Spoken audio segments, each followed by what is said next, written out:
अभिवादन स्वीकार कीजिए ब्रजेश मिश्रा का। और आप देखना शुरू कर चुके हैं द डिबेट। बहनों भाइयों, पहले चरण का रण पूरा हो गया है। अब ये रण दूसरे चरण का है। दूसरा चरण उत्तर प्रदेश के मैप में आप देखें तो ये आपको सहारनपुर से लेकर शाहजहांपुर तक का उत्तरी एरिया जो है, जो हरियाणा बॉर्डर से लेकर उत्तराखंड बॉर्डर तक लगता है, ये पूरा एरिया इस बार फेज 2 है, यानी दूसरा चरण है। बरेली से लेकर नखुड़ तक और सहारनपुर देहात से लेकर शाहजहांपुर तक ये पूरा एरिया फेज 2 है। इस फेज 2 में क्या रहस्य छिपा हुआ है? यहाँ की राजनीति किस बातों से प्रभावित होती है? यहाँ के मुद्दे क्या हैं? और यहाँ के मतदाता का वोटिंग पैटर्न क्या है?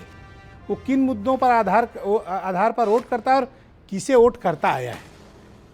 बहुत ही निर्णायक दौर है ये दूसरे चरण का, और निश्चित रूप से उत्तर प्रदेश की राजनीति में एक बहुत क्रांतिकारी चरण होगा ये, क्योंकि इस चरण से ये तय हो जाएगा कि उत्तर प्रदेश में सत्ता के लक्ष्य की तरफ कौन सा दल तेजी से आगे बढ़ रहा है। बहन भाई, उत्तर प्रदेश का चुनाव कई मायनों में बहुत ही अभूतपूर्व, बहुत ही आकर्षक और बहुत ज़्यादा रोमांचक होता है। पहले चरण का रण पूरा हो चुका है। पहले चरण की 58 सीटों पर लॉक किया जा चुका है। अब 9 जिले की 55 सीटों पर महामुकाबला चरण 2 होने जा रहा है। ये एरिया कौन से हैं? ये एरिया है सहारनपुर, अमरोहा, बिजनौर, मुरादाबाद, संभल, शाहजहांपुर, बरेली, ये सब इलाकों में, पीलीभीत, यहाँ सब चुनाव होने जा रहा है। ये 55 सीटें उत्तर प्रदेश में ये तय कर देंगी कि लखनऊ में 5 कालिदास मार्ग और लोक भवन के 5वें तल पर कौन बैठने वाला है। उसका कारण है कि 58 सीटों पर ऑलरेडी लॉक किया जा चुका है। 55 ये सीटें, टोटल 113 सीटें, यानी उत्तर प्रदेश में 25% से ज़्यादा सीटों पर चुनाव हो चुका मानिए। तो इन सीटों पर क्या चल रहा है? यहाँ के मतदाता का वोट डालने का अंदाज क्या है, बिहेवियर पैटर्न क्या है? थोड़ा मैं आपको पीछे ले चलता हूँ, रिमाइंड कराता हूँ। चूंकि फेज वाइज चुनाव हो रहा है, आप उत्तर प्रदेश की समग्र राजनीति को तो समझते हैं, लेकिन क्षेत्रों में बटी हुई और चरणों में बटी हुई इस राजनीति को समझने की आवश्यकता है। इस एरिया की 55 सीटों पे अधिकांश पे अल्पसंख्यक समाज के मतदाताओं का बड़ा गहरा प्रभाव है, और ये प्रभाव कोई छोटा मोटा नहीं है, बहुत ही व्यापक और बड़ा प्रभाव है। यानी कोई बड़ी लहर भी आती है तो भी इस इलाके में मुस्लिम मतदाताओं के प्रभाव के चलते अपोजिशन की तमाम पार्टियां जो बीजेपी के खिलाफ चुनाव लड़ती हैं, फिर भी जीतने में कामयाब हो जाती हैं। यानी कहने का तात्पर्य यह है कि दूसरा चरण जहां पर वोट डलने जा रहा है सोमवार को, वहां पर विपक्ष की प्रेजेंस पहले के मुकाबले ज़्यादा बड़ी हो सकती है। उसका कारण है, इन 55 सीटों में पिछली बार जब बीजेपी की सुनामी आई हुई थी, तब भी अपोजिशन 18 सीटें जीतने में कामयाब रहा है। अपोजिशन में सारे दल, सबसे बड़ी दल समाजवादी पार्टी। बीएसपी का इस एरिया में खाता नहीं खुला था, और समाजवादी पार्टी 15 सीट जीतने में कामयाब हो गई थी। कांग्रेस की 2 सीटें थी, एक अन्य के पास थी। यानी उस हालत में भी विपक्ष को यहां काफी कुछ मिला था। सबसे ज्यादा अगर विपक्ष को कहीं कुछ मिला था तो इसी क्षेत्र से मिले था जहां मंडे को वोटिंग होने जा रही है। तो इस बार जब चुनाव बहुत ही दिलचस्प दौर में है, तो इस क्षेत्र के मतदाता किसका भविष्य लिखने जा रहे हैं? अब आप इस क्षेत्र का जातीय समीकरण समझें। जातीय समीकरण क्यों? क्योंकि ये सच्चाई है उत्तर प्रदेश के चुनाव की। समाजवादी पार्टी और राष्ट्रीय लोकदल के गठबंधन ने इस क्षेत्र में 18 मुस्लिम कैंडिडेट दिए हैं, बट बात अभी खत्म नहीं हुई। सरप्राइजिंगली, जी हां, सरप्राइजिंगली बहुजन समाज पार्टी ने यहां 55 सीटों में 25 मुस्लिम उम्मीदवार दिए हुए हैं, गठबंधन से ज्यादा। क्या ये काम आएगा? और कांग्रेस भी यहां कमजोर नहीं है, क्योंकि तब वो जीत कर आए थे 2 सीटें जब कांग्रेस पूरे यूपी में कहीं ढूंढे नहीं मिल रही थी। 13 सीटें उन्होंने उतार रखी हैं। तो क्या मुस्लिम मतों का बंटवारा ही बीजेपी का रास्ता तय ठीक करेगा पश्चिम में कि इस हिस्से में, या अगर मुस्लिम मतों का कंसोलिडेशन होता है यानी एकजुटता आती है, तब बीजेपी के समक्ष इस क्षेत्र में बहुत मुश्किलें होंगी। लेकिन अगर बिखराव हुआ, जैसा कि बीएसपी ने 25 कैंडिडेट दिए हुए हैं और 13 कांग्रेस ने, तो अगर इनमें बिखराव हुआ मुस्लिम मतों में तो उसका सीधा लाभ बीजेपी को होगा। लेकिन अगर नहीं हुआ तो बीजेपी को नुकसान भी इस क्षेत्र में बहुत भारी होने वाला है, ये भी बात है, स्पष्ट है। क्योंकि जिस तरह से जाट इकट्ठा हुए हैं, जिस तरह से गुर्जर इकट्ठा हुए हैं, ये इस बार किसी पार्टी की एक लहर विशेष दिखाई नहीं दे रही है। शहर का मतदाताओं का एक बड़ा वर्ग भारतीय जनता पार्टी को पसंद कर रहा है, लेकिन क्या इतने फैक्टर भर से बीजेपी अपनी सीटें बचाने में इस क्षेत्र में कामयाब होगी? आप याद करिए कि 55 में से 37 इसमें बीजेपी के पास सीट थी। क्या अपना किला बीजेपी बचा पाएगी इस क्षेत्र में? सबसे बड़ी चुनौती बीजेपी को यहीं से मिलने जा रही है। बीजेपी के लिए सबसे टफ चरण यही है और अपोजिशन के लिए सबसे ताकतवर चरण यही है जो सोमवार को आने जा रहा है। तो ये कुल कैलकुलेशन है। ये गन्ना बेल्ट है, बेरोजगारी यहाँ भी है, महंगाई यहाँ भी है, समस्याएं यहाँ भी हैं, कोरोना में यहाँ भी लोग मरे थे, स्कूल, शिक्षा, स्वास्थ्य, इंफ्रास्ट्रक्चर, इन सब की जॉब्स, इन सब के इशूज़ यहाँ भी हैं, जैसे बाकी उत्तर प्रदेश में हैं। लेकिन बहनों भाइयों, उत्तर प्रदेश में चुनाव अधिकांश तौर पे जातियों के आधार पर या जनता के मुद्दे के आधार पर लड़ा जाता है। मैं चाहता हूँ कुछ बयान सुने आप, क्योंकि आज की डिबेट पूर्ण रूप से राजनीतिक है, पूर्ण रूप से सामाजिक गठबंधनों को लेकर है और किस पार्टी के हिस्से में क्या जा रहा है, कौन किसके साथ खड़ा है, हम इस विषय की परिचर्चा करेंगे। कुछ बयान सुनिए आप। जितने इंटरव्यू आए हैं उनका चेहरा ऐसा लटका हुआ है। अब वो खुल करके परिवार की बात करने लग गए। योगी जी, आपने क्या हाल कर दिया इन लोगों का। प्रदेश के 58 विधानसभा सीटों पर कल जिस उत्साह के साथ मतदाता भाई और बहनों ने अपना समर्थन दिया है, वह अत्यंत अभिनंदनीय और अभिभूत करने वाला रहा है।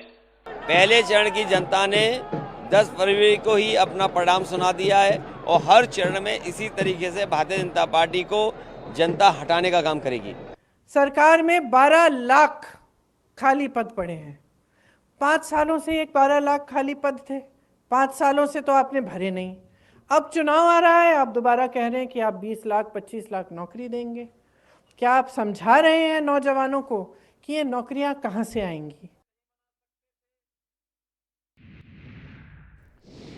इस दूसरे चरण में एक फैक्टर हैं जिनका नाम मेरे प्रारंभिक उद्बोधन में रह गया था, असदुद्दीन ओवैसी, AMIM। क्या ये पार्टी भी दूसरे चरण में कुछ कमाल करने वाली है? इसके साथ कुछ मतदाता जाने वाले। 12 मुस्लिम कैंडिडेट इस पार्टी ने इस क्षेत्र में मजबूती के साथ खड़े किए हुए हैं। मुख्य मसला ये है कि अगर मुस्लिम मतों का बंटवारा हुआ तो लाभ बीजेपी को होगा, इकट्ठा रहे तो फायदा अपोजिशन में लार्जेस्ट अपोजिशन को होगा। ये बात बिल्कुल तय है।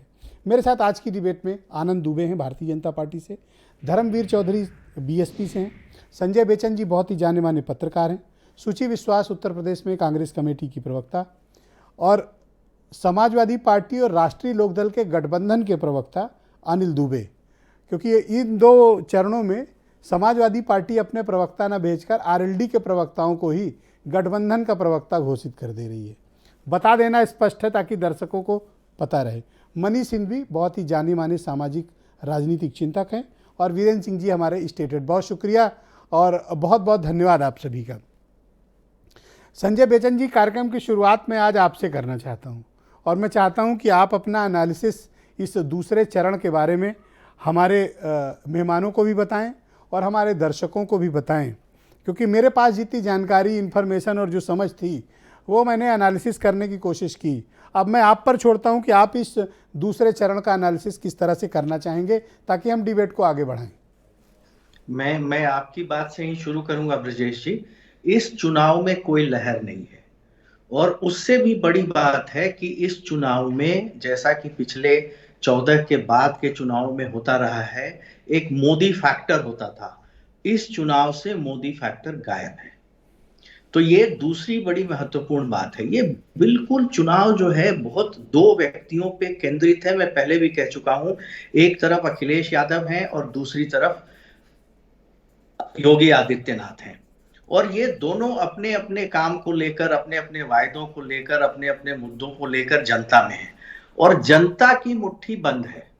आप जो अभी जो दूसरे चरण में चुनाव होने वाले हैं उसमें पिछली बार भाजपा का बोलबाला रहा था, लेकिन अभी जो जातीय और धार्मिक समीकरण है इस क्षेत्र में वो भाजपा के पक्ष में नहीं है। हालांकि पिछली बार कुछ राष्ट्रवाद की ऐसी हवा बही थी, कुछ अखिलेश सरकार के खिलाफ एंटी इनकम्बेंसी इतनी बड़ी थी, सपा के शासन को लेकर के इतना कुप्रचार था, इतनी बातें थी कि इस क्षेत्र में बीजेपी को बहुत बड़ी सफलता मिली थी। लेकिन मैं इस बार बीजेपी को वो सफलता दोहराते हुए नहीं देख पा रहा हूं। एक, क्योंकि इस क्षेत्र में इस बार धार्मिक ध्रुवीकरण जो हो जाता था वो नहीं हुआ है। क्यों नहीं हो पाया संजय जी? ये इंपॉर्टेंट फैक्टर है। मुझे लगता है कि इस बार जो मुद्दे हैं वो धार्मिक ध्रुवीकरण के ऊपर भारी पड़ रहे हैं। कोशिश तो बहुत हो रही है, कोशिश तो रोज होती है, हिसाब से निजाम बदलने की कोशिश हो रही है, तमाम बातें हो रही हैं, लेकिन जनता ने अपनी मुट्ठी बंद कर रखी है और जनता जो है उसके मिजाज का नेताओं को पता नहीं चल रहा है। ऐसा नहीं है कि सिर्फ आदित्यनाथ जी बेचैन हैं और अखिलेश जी और जयंत कंफर्टेबल है, नहीं, दोनों बेचैन हैं, क्योंकि दोनों को पता नहीं चल पा रहा है कि ये जो जनता नाम का ऊंट है वो किसके तरफ जाएगा, किस करवट बैठेगा।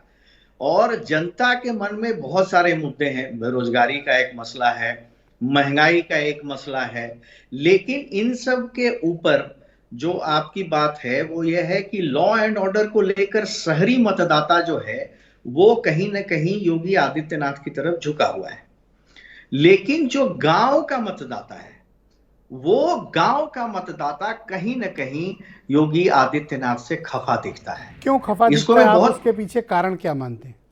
कारण देखिए, मुझे जो मेरी समझ में, अब जिस तरह से अभी पिछले कुछ दिनों में महंगाई बढ़ी और बेरोजगारी के मुद्दे पर जिस तरह से हवा बनी, वो किसी भी सरकार, चाहे वो इस समय अखिलेश जी की सरकार होती या किसी की भी सरकार होती, उसको ये खामियाजा भुगतना पड़ता। क्योंकि कोई भी सरकार उस स्तर पर, जिस स्तर पर बेरोजगारी है उस स्तर पर रोजगार पैदा कर नहीं सकती है। और महंगाई जिसको कंट्रोल करना था वो महंगाई कंट्रोल नहीं हुई, क्योंकि पूरी अभी ये जो महंगाई है वो वैश्विक ट्रेंड है, अमेरिका से लेकर के तमाम जगहों पे महंगाई बढ़ रही है। तो ये दो चीजें जो है मूल मुद्दों की बात कही, लेकिन जितना मैं यूपी को जानता हूं, अगर इन दो चरणों में सांप्रदायिक ध्रुवीकरण नहीं हुआ तो फिर आगे बचे 5 चरणों में संभव ही नहीं कि हो पाए, क्योंकि वैसी फर्टाइल लैंड नहीं है। मुझे लगता है कि सांप्रदायिक ध्रुवीकरण होने लग रहा है। अभी जो देश के एक हिस्से में कुछ घटनाएं हो रही हैं जी, मैं उसका स्पष्ट प्रभाव यूपी पर देख रहा हूं। मुद्दे पर ये हावी हो रहा है। अब बिल्कुल ये जो हिजाब का मुद्दा है ये चुनावों को ध्रुवीकरण की तरफ ले जा रहा है। बहुत शुक्रिया आपका संजय जी। मैं इस कार्यक्रम को आगे बढ़ाता हूं। आनंद दुबे हैं मेरे साथ, भारतीय जनता पार्टी के प्रवक्ता। आनंद जी, बहुत शुक्रिया आपका। भारतीय जनता पार्टी अपने सबसे कठिन चक्रव्यूह के इस द्वार से गुजरने जा रही है सोमवार को। पहले भी आपके लिए आसान नहीं था, इस बार आपके लिए चुनौतियां कहीं ज़्यादा बड़ी हैं, जिसका जिक्र मैंने भी किया और संजय जी ने भी किया। जी ब्रिजेश जी, आपने भी एनालिसिस किया, मैंने उसको भी सुना और संजय बेचन जी ने किया। आप दोनों बहुत ही वरिष्ठ पत्रकार हैं, आपका बड़ा व्यापक अनुभव है। आप लोगों ने अपने अनुभव के आधार पर जो रिपोर्ट है उसके आधार पर विश्लेषण किया है, मैं उसका स्वागत करता हूं। लेकिन जो मुझे समझ में आ रहा है ब्रिजेश जी, इस बार का चुनाव बिल्कुल अलग है। जैसा संजय जी सही कह रहे थे कि इस बार लहर नहीं दिख रही है, देखिए इस बार की लहर पिछली बार से भी तगड़ी है। बस ये है कि लोग उसको कुछ जो लोग उसको विश्लेषण कर रहे हैं शायद उसको स्पष्ट रूप से देख नहीं पा रहे हैं। भारतीय जनता पार्टी की सरकार ने 5 साल में जिस तरह से उत्तर प्रदेश के परसेप्शन को बदला है हमने उत्तर प्रदेश में सांप्रदायिकता की राजनीति को खत्म किया है, जातिवाद की राजनीति को खत्म करने की कोशिश की है, परिवारवाद की राजनीति को तोड़ने की कोशिश की है, और सबसे बड़ी बात यह है कि उत्तर प्रदेश के परसेप्शन को बदलने की कोशिश की है। इस बात को लेकर इस बार का यह चुनाव है। उत्तर प्रदेश की जनता इस बार जो वोट डालने जा रही है वो इस बात के लिए डालने जा रही है और जो वोटिंग के लिए जरूरी फैक्टर्स होते हैं वो फैक्टर्स आपको सपोर्ट करते फील्ड में उतना दिख नहीं रहे, इसलिए ये सवाल उठता है कि इस चक्र में आप फंसे हुए हैं बुरी तरह। देखिए मैं आपको बताऊं, जिस तरह से आपने कहा कि अल्पसंख्यक मतदाताओं की यानी मुस्लिम मतदाताओं की संख्या इस इलाके में बहुत ज्यादा है, उनका रुझान क्या होगा क्या नहीं होगा, मैं खुल के कहना चाहता हूं कि जिस तरह से पिछले 5 साल में उत्तर प्रदेश में सभी योजनाओं का, मैं आपको बताऊं ब्रजेश जी, करीब करीब हमारी जितनी योजनाएं हैं उनमें हर तीसरा लाभार्थी जो है वो मुस्लिम समुदाय से है, अल्पसंख्यक समुदाय से है। पर क्या कारण है कि आप मुस्लिमों को लाभ तो दे रहे हैं लेकिन एक भी टिकट 55 में आपने मुसलमानों को नहीं दिया, एक टिकट नहीं दिया? नहीं, देखिए टिकट की जहां तक बात है ब्रिजेश जी, टिकट की सीधी सी बात यह है कि हमारे यहाँ केंद्रीय नेतृत्व तय करता है, और जो पार्टी के प्रति जो भी निष्ठावान और पार्टी के प्रति जो भी हमारा सक्रिय व्यक्ति है, जो पार्टी के लिए कार्य कर रहा है, निश्चित रूप से हम उसी को टिकट देते हैं। लेकिन टिकट न देने में देखिए कई बार यह होता है कि हमें अरे एक भी टिकट नहीं दिया तो ये सवाल तो उठेगा ना कि आप कह रहे हो कि हर तीसरा लाभार्थी मुसलमान है। ओके फाइन, मैंने एक्सेप्ट किया, पर हर 3 में से एक टिकट भी मुसलमान को दे देते, आपने तो 55 में एक न दिया। नहीं, देखिए ब्रजेश जी, यही इसीलिए हम कहते हैं कि हम तुष्टीकरण की राजनीति नहीं करते हैं, हम वोट देते हैं, हम टिकट बांटते हैं, हम इस आधार पर टिकट बांटते हैं कि हमारे संगठन में कौन कार्य करता है, कौन हमारे संगठन में धन्यवाद आपका आनंद दुबे जी। मैं दूसरे दुबे जी को जरा आमंत्रित करना चाहता हूं। धन्यवाद, संगठन के प्रति निष्ठा, बहुत शुक्रिया। अनिल दुबे गठबंधन के प्रवक्ता, अनिल जी बहुत स्वागत आपका। इस चरण में आप कुछ ज़्यादा कॉन्फिडेंट क्यों दिखाई दे रहे हैं और आपको कारण ऐसा क्या लगता है कि जनता आपको चुनेगी, जबकि अगर आप ट्रैक रिकॉर्ड देखें तो बीजेपी यहां आपको लास्ट चुनाव में पटक कर जा चुकी है। 38 कितनी 38 चरण कल हुआ, 38 सीटें जीती थी। पहला चरण ब्रजेश जी जो कल हुआ है, 58 सीटों पर कल मतदान हुआ और वहाँ की जनता ने, वहाँ के लोगों ने अपना नैरेटिव सेट कर दिया। वहाँ भारतीय जनता पार्टी की हार हो गई। भारतीय जनता पार्टी जो ध्रुवीकरण की राजनीति कर रही थी वो पूरी तरीके से वहाँ की जनता ने नकार दिया। वहाँ की जनता ने अपने मुद्दों पर, वहाँ का चुनाव हुआ है, किसानों के मुद्दे पर, गन्ने के मुद्दे पर, वहाँ की जनता ने महंगाई के सवाल पर वोट डाल दिया।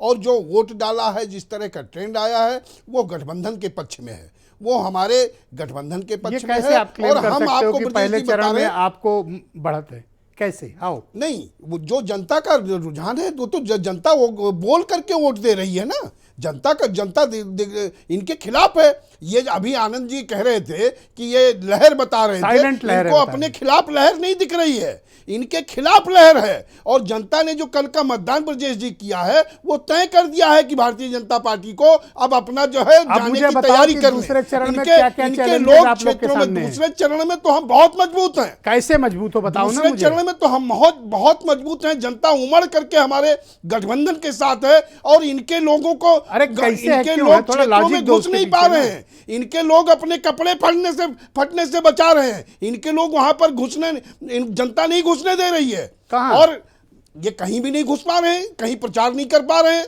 जनता हमारे साथ है, हमारे गठबंधन के साथ है।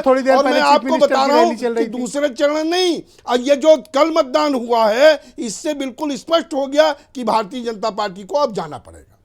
ओके, पर आप ये देखिए कि बीएसपी ने वहां से 25 मुस्लिम कैंडिडेट दिए हैं दुबे जी। देखिए लोकतंत्र है, सभी को अपने पार्टी के चलाने का, किसको कितने लड़ाने हैं वो लड़ावे, लेकिन जनता इस गठबंधन के साथ है, जनता अखिलेश जी के साथ है, जनता जयंत जी के साथ है और वो खड़ी दिखाई पड़ रही है, उसमें कहीं कुछ नहीं। पहले चरण के बहुत बहुत धन्यवाद आपका। मैं धर्मवीर चौधरी जी को आमंत्रित करता हूँ, बहुजन समाज पार्टी के राष्ट्रीय प्रवक्ता। चौधरी जी बहुत स्वागत आपका। दूसरा चरण में पिछली बार का ट्रैक रिकॉर्ड में देखूं तो आपके पास कुछ था नहीं, एक भी सीट आप जीत नहीं पाए थे। इस बार ऐसा क्या हो गया कि आपने अल्पसंख्यक समाज पर मेहरबानियों की बारिश कर दी? 25 कैंडिडेट उतारे आपने। नहीं ब्रजेश जी, देखिए हम कोई जाति या धर्म देख करके कैंडिडेट नहीं उतारते हैं। बहुजन समाज पार्टी सर्वजन हिताय सर्वजन सुखाय के नारे के साथ में आगे बढ़ती है और जिसकी जितनी हिस्सेदारी उसकी उतनी भागीदारी, जिसकी जितनी तैयारी उसकी उतनी भागीदारी के साथ में बहुजन समाज पार्टी सभी जाति और धर्म के लोगों को प्रतिनिधित्व देने का काम करती है। पिछली बार भी हमने इसी तरीके के अनुपात में जो सामाजिक समरसता है, सामाजिक भाईचारा है, उसी के अनुपात में हमने टिकट दिए थे। जहां पर हमारे मुस्लिम समाज के भाइयों की तैयारी बेहतर है वहां हमने मुस्लिम समाज के दिए हैं, और जहां ब्राह्मण समाज के लोगों की बेहतर तैयारी हमने ब्राह्मण समाज दिया, जहां जाट समाज के लोगों की बेहतर तैयारी थी हमने जाट समाज को उतारा। तो ये जो सामाजिक भाईचारा है इस पर बहुजन समाज पार्टी काम करती है। और आदरणीय बहन कुमारी मायावती पर आप जी क्या ने मानते हैं कि आपके सामने सोशल चैलेंजेस इंजीनियरिंग के क्या हैं? तहत क्योंकि टिकटों का पिछली बार तो वितरण कुछ किया था है। नहीं आपके पास, इस बार क्या चुनौतियां आपके सामने उस क्षेत्र में हैं? आप बीजेपी या गठबंधन से निपटने का कोई प्लान है आपके पास? ब्रजेश जी, जब 17 में इनकी सुनामी और आंधी बता रहे थे, जब 325 सीटें आई थी तो 22.5% वोट हमारे पास था, जबकि हम सरकार से काफी दिन पहले हटे थे। अखिलेश यादव तुरंत हटे थे, तो इनको हमसे कम वोटें मिली थी। सीटें भले ही इनकी कुछ ज्यादा आई हों, और 119 सीटों पर हम नंबर 2 थे प्रदेश में। 88 सीटें तो ब्रजेश जी वो थी जहां पर हम 200, 500, 600, 800 वोट से हारे थे मात्र। और बहुजन समाज पार्टी का जो कैडराइज वर्कर है, जो सामाजिक भाईचारा है, जो सोशल इंजीनियरिंग है, उसमें हम ये साबित कर देंगे कि ये बहुजन समाज पार्टी का पश्चिमी उत्तर प्रदेश गढ़ था, गढ़ है और गढ़ रहेगा। आदरणीय बहन कुमारी मायावती जी ने जो जिस सामाजिकता पे टिकटों का वितरण किया है, उससे इस गठबंधन को, ठगबंधन को और बीजेपी के लोगों को पसीने आ गए हैं, जो बीएसपी को कम आंक रहे थे।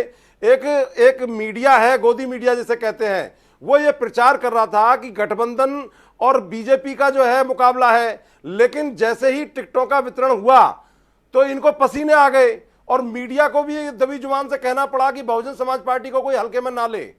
आज मैं पर अभी भी तो देखिए ना बहन जी, उतना एक्टिव या सक्रिय नहीं दिख रही है ना।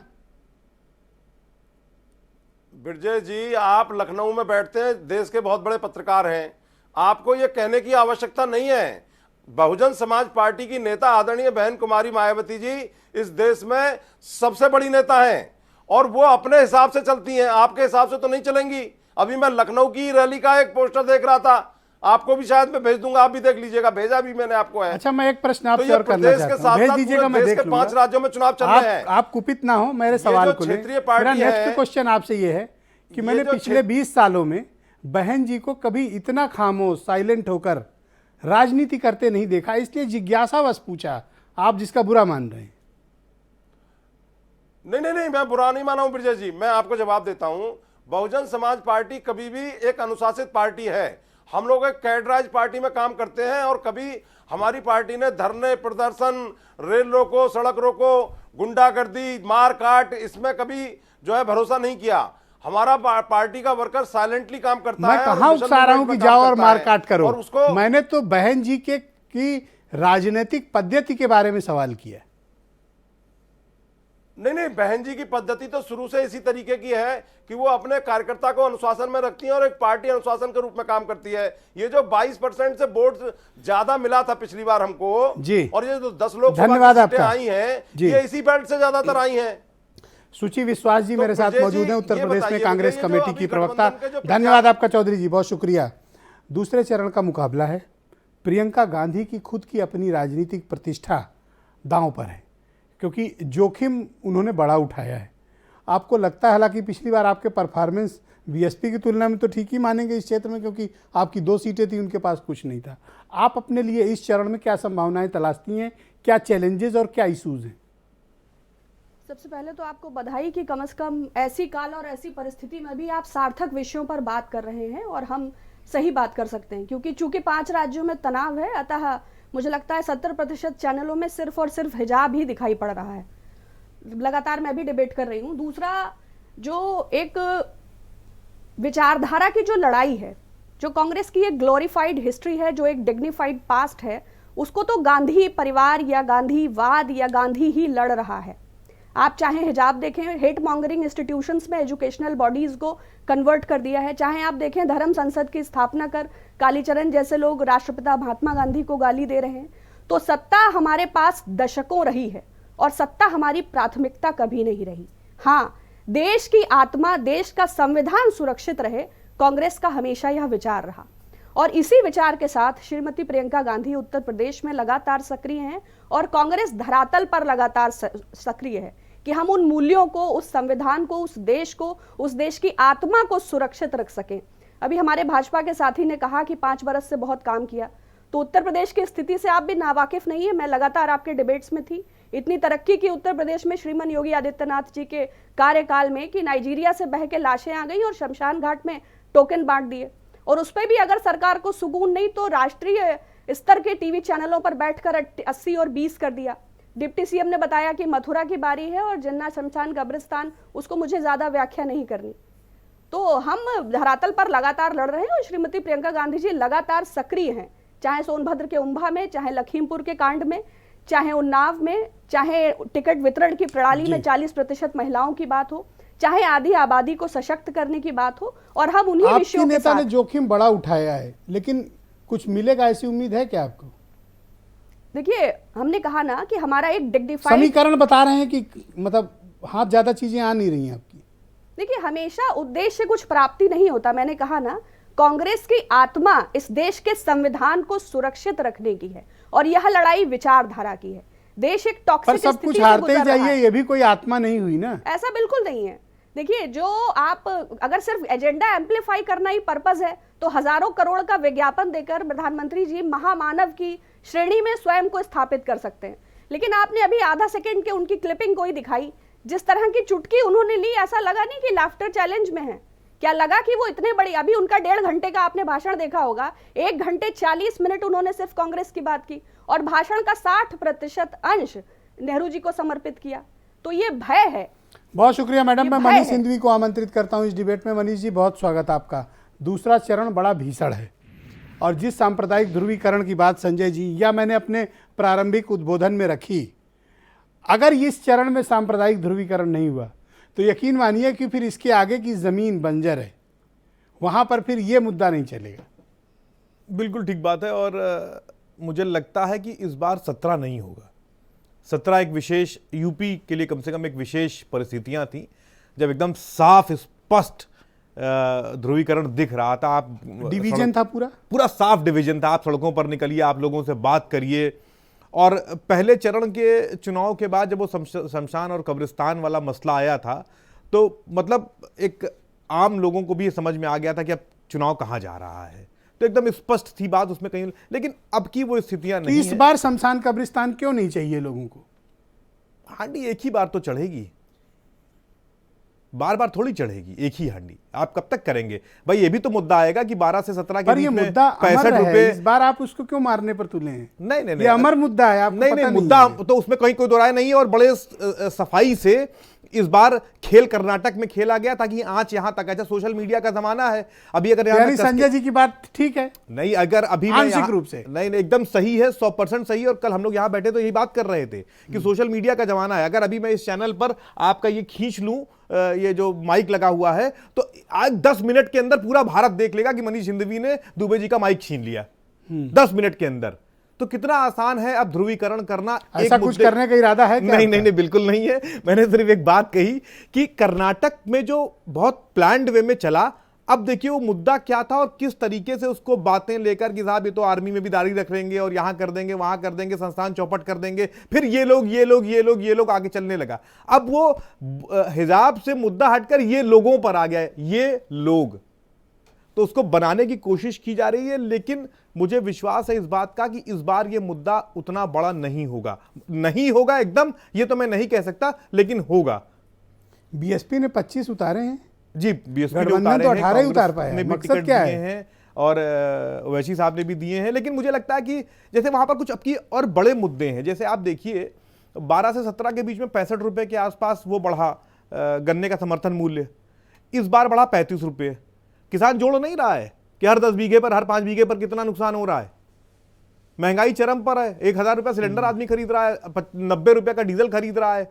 आप उसको 2,000 रुपया किसान को देंगे और उतना पैसा तो उसका डीजल और चला जाएगा तमाम चीजों में। फर्टिलाइजर जी भी आ गए डिबेट में। वीरेन जी बहुत स्वागत आपका। आप बताइए मुझे इस दूसरे चरण के बारे में आपका एनालिसिस क्या कहता है? देखिए, ये जो 9 जिले हैं इसमें गन्ना किसान से लेके और रामपुर, आजम खां, ये फैक्टर एक बड़ा फैक्टर है।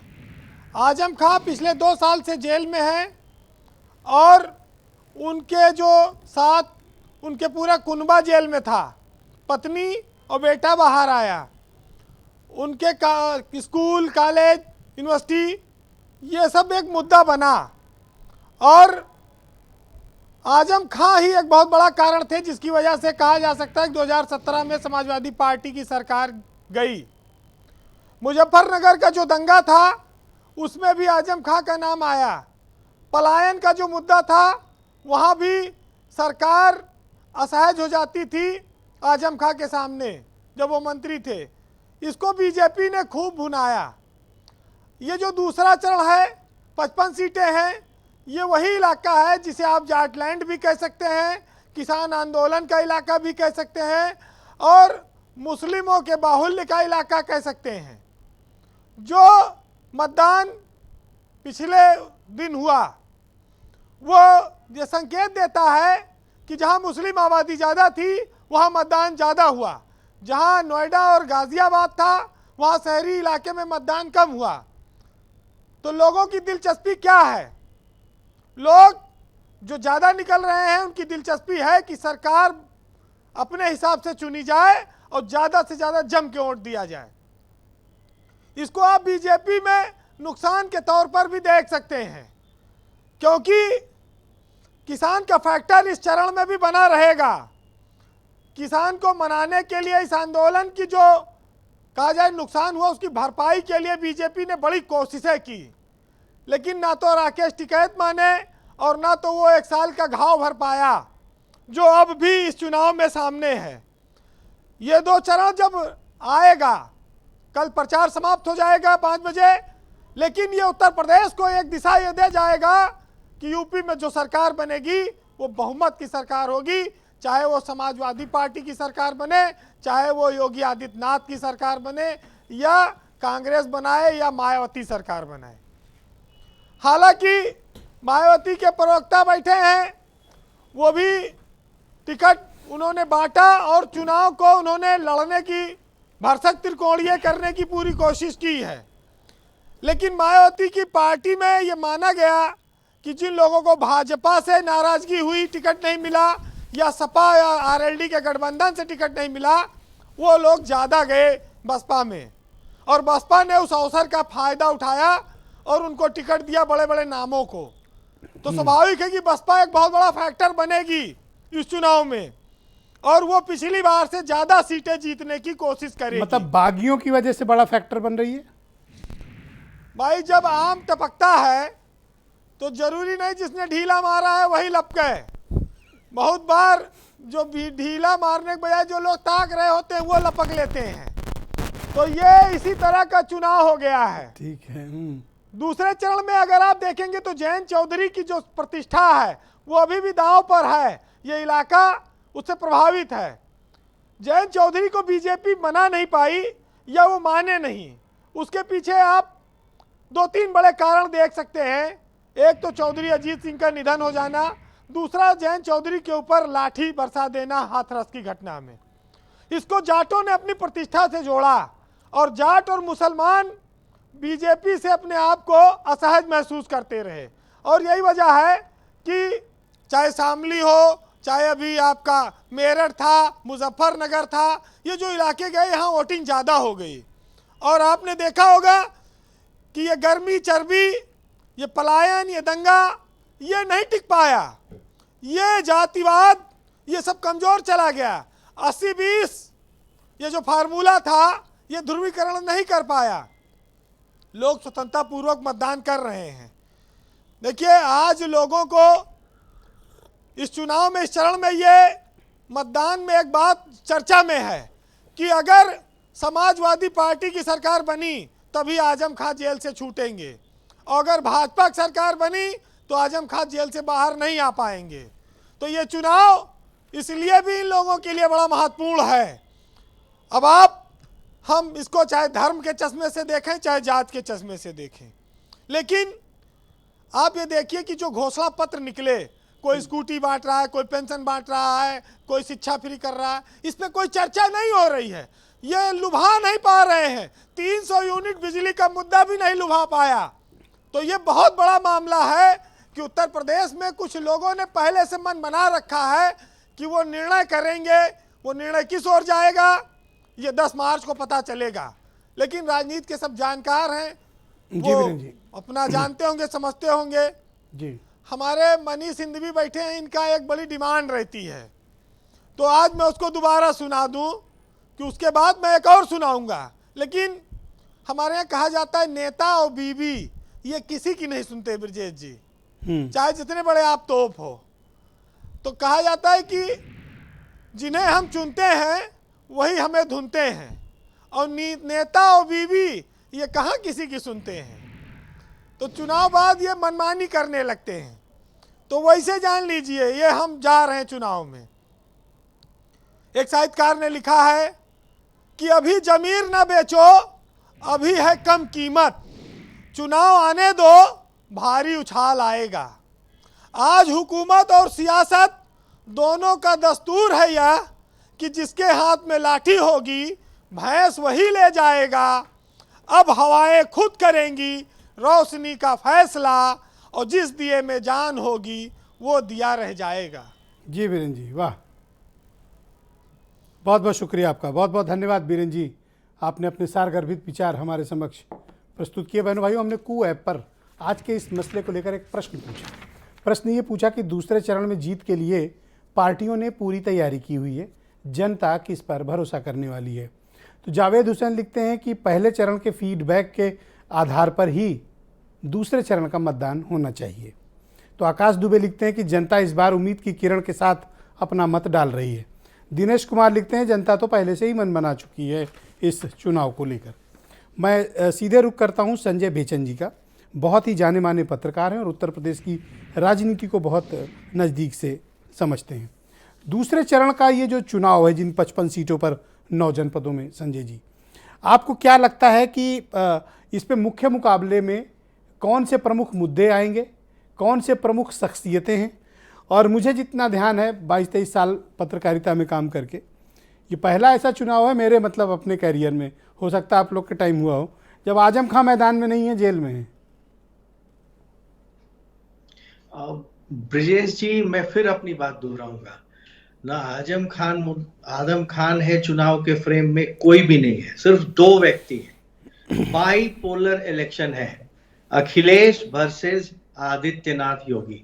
आप तो इसको यूएस का प्रेसिडेंशियल इलेक्शन बना चुके। बिल्कुल यही है। और फर्क क्या है, ये मुकाबला इसलिए कठिन दिख रहा है कि भाजपा इसी पैटर्न पे चुनाव लड़ती रही है। हर जगह ये होता है कि मोदी ही उम्मीदवार है, लेकिन इस बार यूपी में थोड़ा सा मामला बदल गया। इस बार उम्मीदवार योगी हो गए, और मोदी जो है वो परिदृश्य में है जरूर, लेकिन जो व्यक्ति सेंटर स्टेज धारण किए हुए हैं वो आदित्यनाथ योगी हैं, और दूसरी तरफ अखिलेश जी हैं। मायावती जी ने मुस्लिम कैंडिडेट उतारे हैं, लेकिन एक चीज समझिए कि जो मुस्लिम मतदाता है वो कभी बहुत ही स्ट्रैटेजिक पॉलिटिकल तरीके से वोटिंग करता है, और उसका ये मानना होता है कि जो बीजेपी को हराएगा या हराता हुआ दिखेगा वो मत उसकी तरफ जाएगा। तो बहन जी कहीं से भी बीजेपी को हराती हुई नहीं दिख रही हैं, वो बीजेपी को हराते हुए अखिलेश दिख रहे हैं। तो ये जो 25 से टिकट दिए हैं मुसलमानों को 55 में से, इसका कोई लाभ बीएसपी को होगा या नहीं, जिसका जिक्र धर्मवीर भी कर रहे थे अभी? मुझे नहीं लगता कि इसका लाभ कोई बीएसपी को मिलेगा। मैं एकदम स्पष्ट मानता हूं कि मुस्लिम मतदाता अखिलेश यादव की तरफ जाएगा, और उसके सामने दूसरा विकल्प मुझे दिख नहीं रहा है। लेकिन एक बात मैं जरूर कहूंगा कि इस चुनाव में एक अंडरकरेंट, एक साइलेंट वोटर का तबका जरूर खड़ा हुआ है, जिसको आप कह सकते हैं लाभार्थी, जिसको योगी और मोदी सरकार की योजनाओं का लाभ मिला है। और जो एकदम समाज के निचले तबके के निचले पायदान पर खड़ा है, जिसको अनाज मिला कोरोना में, जिसको डायरेक्ट ट्रांसफर में पैसा मिला, वो एक लाभार्थियों का एक वर्ग जरूर खड़ा हुआ है। लेकिन यही बात बीजेपी के हक में ज्यादा जाती है, लाभार्थी वाली, मुझे या लगता कोई है और कि फैक्टर भी है? देखिए, इस बात को आप नजरअंदाज नहीं कर सकते हैं। और दूसरा जो बीजेपी के पक्ष में जा रहा है, मायावती की खामोशी की बात आप कर रहे थे, मायावती जी की जो खामोशी है वो भी बीजेपी को लाभ पहुंचा रही है। तो बीजेपी के दो बड़े वेपन हैं, एक मायावती जी की चुप्पी और दूसरा ये जो लाभार्थी वर्ग है इसका खड़ा होना। इसका लाभ बीजेपी को मिलेगा, ये मैं मानता हूं। ऑलराइट सर, मैं आनंद दुबे जी को आमंत्रित करता हूं, भारतीय जनता पार्टी के प्रवक्ता हैं। दूसरे चरण में आपकी स्थितियां पहले चरण या अन्य जगहों के चुनाव के मुकाबले काफ़ी कठिन है और आप यहां घिरे हुए हैं, विशेष तौर पर कारण अल्पसंख्यक मतदाता हैं और वोटिंग पैटर्न है। आपके पास इससे बचने का कोई तरीका है? ब्रजेश जी, देखिए, अभी संजय बेचन जी ने बहुत अच्छी बात बताई कि एक नया तबका खड़ा हुआ, लाभार्थी। तो क्या लाभार्थी में हमारे अल्पसंख्यक भाई बहन नहीं है? वो भी हैं। और पिछले चुनाव में जब 325 सीटें भारतीय जनता पार्टी और हमारे सहयोगियों को मिली थी, तो क्या यह माना जाएगा कि उस चुनाव में अल्पसंख्यक समुदाय ने भारतीय जनता पार्टी को एकदम वोट नहीं किया था और बिना उनके वोट के 325 सीट भारतीय जनता पार्टी को मिल गई थी? ऐसा तो है नहीं। भारतीय जनता पार्टी को सर्व समाज का वोट मिला, सभी समुदायों का वोट मिला और तभी भारतीय जनता पार्टी 325 के जादुई आंकड़े तक पहुंची। और निश्चित रूप से इस बार भी वही बात है। इस बार भी आप देखिएगा कि मुस्लिम समुदाय का भारी समर्थन भारतीय जनता पार्टी को मिलेगा। वो बहनें जिन्होंने खुद को सुरक्षित महसूस किया हमारी सरकार में, वो बहनें जो 3 तलाक जैसे घिनौने प्रथा से जूझ रही थी, जिनको हमने आजादी दिलाने का काम किया, वो बहनें जिनके घर में हमने शौचालय, उज्ज्वला का गैस और उनको पक्का मकान देने का काम किया, वो चाहे वो अल्पसंख्यक समुदाय से हो चाहे बहुसंख्यक समुदाय से हो, एक टिकट दे देते, कम से कम एक टोकन के तौर पे टिकट तो दे देते मुसलमानों को, एक टोकन के तौर पे दे देते। देखिए ब्रजेश जी केंद्र में भी हमारे मंत्री हैं, उत्तर प्रदेश में भी मंत्री हैं और भारतीय जनता पार्टी, मैंने पहले ही बताया कि भारतीय जनता पार्टी ये तुष्टीकरण की राजनीति का दिखावा नहीं करती है और ना हम ये गिनाते हैं कि चलिए हमने इतने वोट दिए। कम से कम एक टिकट दिए होते संगठन में जो तो मोहसिन राजा चले जाते, प्रचार तो कराते। नहीं, भारतीय जनता पार्टी, देखिए, भारतीय जनता पार्टी, मैंने बताया कि हमारे संगठन में जो हमारे कार्यकर्ता काम कर रहे हैं उनकी लोकप्रियता कितनी है और संगठन के प्रति उनकी निष्ठा कितनी है, इसके आधार पर हम टिकट का बंटवारा करते हैं। अगर हम टिकट में जो हमारी क्राइटेरिया में फिट बैठा उसे हमने टिकट दिया, इसको लेकर कहीं इस तरह की बात तो नहीं हो सकती है कि हमने अल्पसंख्यक समुदाय का जो उपेक्षा कर दिया। हम या तो हम 80-20 चलेगा कि नहीं इस क्षेत्र में, ये बताओ। चीजों में चलो डायरेक्ट पूछ लेता हूं, 80-20 चलेगा नहीं चलेगा? नहीं, 80 बिल्कुल 80-20 तो छोड़ दीजिए, अब तो 90-10 का मामला आ गया। योगी आदित्यनाथ जी ने कहा कि अब मामला 90-10 पे आ गया है। अब 90% वो लोग हो गए हैं जो भारतीय जनता पार्टी के विकास के पक्ष में है। आपके मित्र अनिल दुबे को बुला लेते हैं। अब 1 सेकंड रुकिएगा, गठबंधन के प्रवक्ता हैं अनिल दुबे। दुबे जी, अब तो कह रहे हैं बात 80-20 से आगे चली गई है, आप कह रहे हैं हमें 90% दे दो और टिकट एक को नहीं दिए हैं। ब्रजेश जी, 80-20 का फैसला तो कल की जनता ने कर दिया।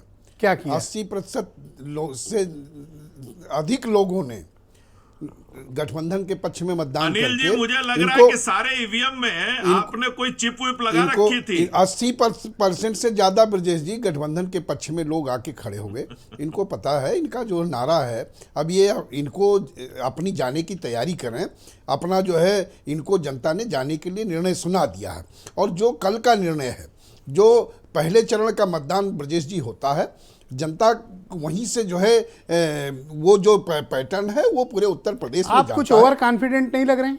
नहीं, ओवर कॉन्फिडेंट, हमने जनता का हमने बात की, हमने पूरे पश्चिमी उत्तर प्रदेश में जगह बात की और एक ही तरह का रुझान बोलेंगे अभी जी एक ही तरह का रुझान है। वहां पर जनता ने इनके ध्रुवीकरणों को नकार दिया। मेरा प्रश्न आप समझ नहीं पाए, या तो फिर समझ के उसको गुमराह कर रहे हैं। नहीं, मेरा प्रश्न ये है, आप ओवर कॉन्फिडेंट साउंड कर रहे हैं। नहीं, ओवर कॉन्फिडेंट नहीं है, जनता का उत्साह है, किसानों का जो है आंदोलन रहा किसानों ने समस्याएं झेली है, गन्ना किसानों के साथ अन्याय हुआ है। आऊंगा धर्मवीर जी, आऊंगा।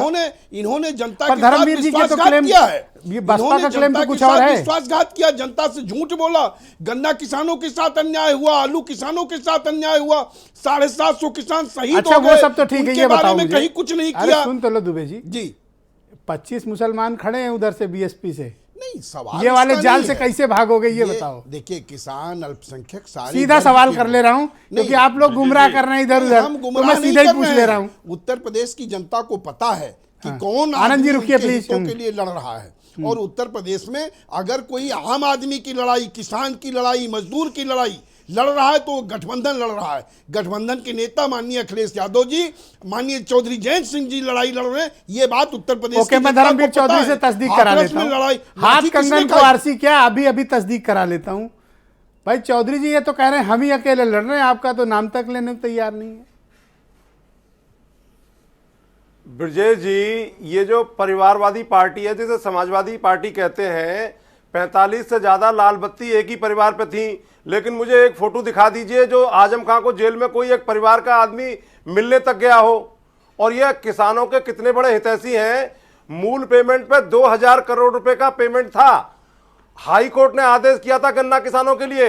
अखिलेश यादव ने मिल मालिकों के फेवर में 2000 करोड़ रुपए खत्म कर दिए थे कैबिनेट से पास करा करके कि हम इनको मूल पेमेंट देंगे ही नहीं, ब्याज का पेमेंट देंगे ही नहीं। और किसानों का संगठन सुप्रीम कोर्ट गया था और वो मुकदमा आज तक पेंडिंग है। अभी अखिलेश यादव ने अपने घोषणा पत्र में ये कहा कि हम होली दिवाली 2 सिलेंडर देंगे। तो ये होली दिवाली ही आती है, ये ईद बकरीद नहीं आती क्या? ये जैन सिख कहां जाएंगे? ये इनका चाल चरित्र चेहरा है। और ये जो हाथरस का कांड हुआ था, ये आज उन्नाव में फतेह बहादुर के लड़का जेल में है। अखिलेश यादव के पास में वो दलित समाज की बहन बेटी गई थी न्याय मांगने के लिए, लेकिन कुछ नहीं हुआ। तो ये बीजेपी का और समाजवादी पार्टी का चेहरा। जयंत चौधरी किस मुंह से वोट मांग रहे हैं? ये हरित प्रदेश की बात करते थे और मुलायम सिंह जी ने जो है उत्तराखंडियों पर कुचलवा दिया था। जैसे बीजेपी के टैनी के लड़के ने कुचला किसानों को, वैसे ही उत्तराखंडियों को कुचला। तो इनका ये बेमेल गठबंधन है। और ये जाट समाज के लोग, ये मुस्लिम समाज के लोग, ये दलित समाज के लोग और ये जो किसान बैठे हैं, ये इनका सुपड़ा साफ कर देंगे। क्योंकि ये परिवारवादी जो समाजवादी है, ये झुंझुना बजाते हैं, देते कुछ नहीं है। ना किसानों को देते हैं और ना जो है ये दलित समाज को देते हैं, ना ये मुस्लिम समाज को देते हैं। इसीलिए आज बहन कुमारी मायावती जी के लॉ एंड ऑर्डर के साथ साथ 10 लाख नौकरियां हमने अपने शासन में दी थी। कहें तो मैं आपको लिस्ट पढ़ के बता देता हूं। नहीं, वो आनंद दुबे को भेज देना उनके व्हाट्सएप पे, वो बेहतर बता पाएंगे। 1,88,000 जी मैंने है, मुझे पता है। 88,000 थैंक यू, शिक्षक। बहुत शुक्रिया। ये जो 20 लाख मकान हमने गरीब लोगों को दिए, अरे क्या तो लड़ना है, एक सेकंड, सुची जी का नंबर है। थैंक यू थैंक यू और ये थैंक जो यू। मुसलमान गाने वाले लोग हैं, इनका गाना बंद हो जाएगा, आप देखिएगा। और बीजेपी का तो सुपड़ा साफ हो चुका है। बीजेपी के खिलाफ तो कुशासन की लहर चल रही है। तो पर संजय बेचन जी क्यों कह रहे हैं? एक सेकंड धर्मवीर जी सुनिए, गाजीपुर तक धर्मवीर जी सवाल लीजिए। संजय बेचन जी का कहना है कि मायावती जी की चुप्पी बीजेपी को लाभ पहुंचा रही है। इन्होंने आरएसएस की डटक लगा रखी है। बहन जी पूरे देश में दहाड़ अरे रही है। कहीं आरएसएस के नहीं तो बेचारे मुफ्त में बदनाम लगा के कानों में बैठे उनको तो हर कोई इस तरह कहता है, सपा वाले भी कह देते हैं। मेरे पास में मुझे डटक निकालनी आती है कान की। मैं डॉक्टरी का कोर्स भी कर रखा है, निकाल दूंगा, भेज दीजिएगा सुबह मेरे पास इनको, फिर इनको सुनाई पड़ेगा अच्छे से। यह धमकी की भाषा क्यों बोल रहे हैं आप? बहन जी को लगाइए वो इंजेक्शन। नहीं, धमकी नहीं देते हम, जो कहते हैं करते हैं। भेज दीजिएगा सुबह। तो आप बहन जी को लगाइए वो इंजेक्शन। धर्मवीर जी, धर्मवीर जी वो बहन जी को लगाइए। और मैं चैलेंज कर रहा हूं आपको, और इनको चैलेंज कर रहा हूं। 10 मार्च को देखिएगा, इस प्रदेश में 2007 की सरकार को हम रिपीट करेंगे। और जितनी ये संकीर्ण ताकतें हैं, नहीं तो फिर संजय जी की सवाल का जवाब क्यों नहीं दे रहे हैं? लोग हैं संजय जी के सवाल का जवाब दीजिए। के मानने वाले लोग हैं, ये अपनी मुंह की खाएंगे। ये क्यों मुंह की खाएंगे? ये तो एनालिसिस कर रहे हैं, आप इनसे क्यों बुरा मान रहे हैं? नहीं, मैं बुरा किसी का नहीं मान रहा हूं, मैं तो डिबेट कर रहा हूं। मैं तो डिबेट में अपनी पक्ष रख रहा हूं। ओके ऑलराइट, सुची विश्वास जी को मैं आमंत्रित करता हूं। उत्तर प्रदेश में कांग्रेस की प्रवक्ता हैं। सुबह आए, मैं इलाज सुची करा जी, दूंगा इनका। देखिए कोशिश तो हमने अरे की आप कि- बहन जी का इलाज करिए, बहन जी का। अरे छोड़िए ना सर, आप कहाँ, रहने दीजिए अभी इस स्तर पे बात नहीं जाए तो ठीक है, ये जनता आपका इलाज कर देगी। अरे ठीक है सुची जी, देखिए हमने कोशिश की कि हम मुद्दे पर टिके रहें, लेकिन तीनों दल कहीं ना कहीं घूम के वो एम फैक्टर पे ले ही आ रहे हैं। कैसे बचा जाए इससे? देखिए इनके पास यही विषय ही है। भारतीय जनता पार्टी चाहती है कि अपनी नाकामियों का पुलिंदा लेकर जनता के बीच जाने या मुंह दिखाने का उसका चेहरा नहीं है। तो वो जाहिर बात है, कभी हलाला, कभी जिहाद, कभी घर वापसी, कभी ध्रुवीकरण, कभी हिजाब, कभी नकाब, वो कुछ ना कुछ ऐसा लाते ही रहेंगे। अगर उनके पास एक्चुअली डेटा होता तो वो एनसीआरबी की बात करते, लेकिन अब योगी बुलडोजर नाथ के पास अगर कुछ होता ही तो फिर ठोको नीति और एनकाउंटर पॉलिसी लेकर आते ही क्यों? अगर जॉबलेसनेस पे बात कर सकते, अगर एनसीआरबी के डेटा पर बात कर सकते, अगर जीडीपी पर बात कर सकते, अगर इकोनॉमी पे बात कर सकते, तो माननीय प्रधानमंत्री जी 1 घंटे 40 मिनट के भाषण में फिर 60%। पर आपको लगता है कि दूसरे चरण में इन मुद्दों का जिनका जिक्र आप कर रही हैं वो कहीं से मुद्दा बन पाएगा?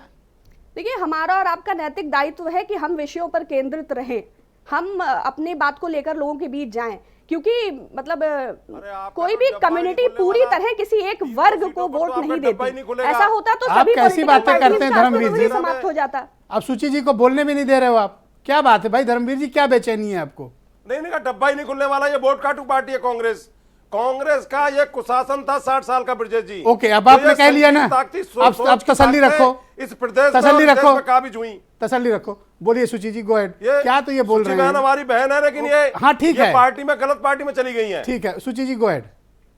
देखिए नोटों की माला पहन के सीएमओ के मर्डर पर, ऐरान अचम पर भी अगर बीजेपी बात करती तो फिर बहन जी इतना खामोश ना रहती जितना 5 वर्षों से हैं।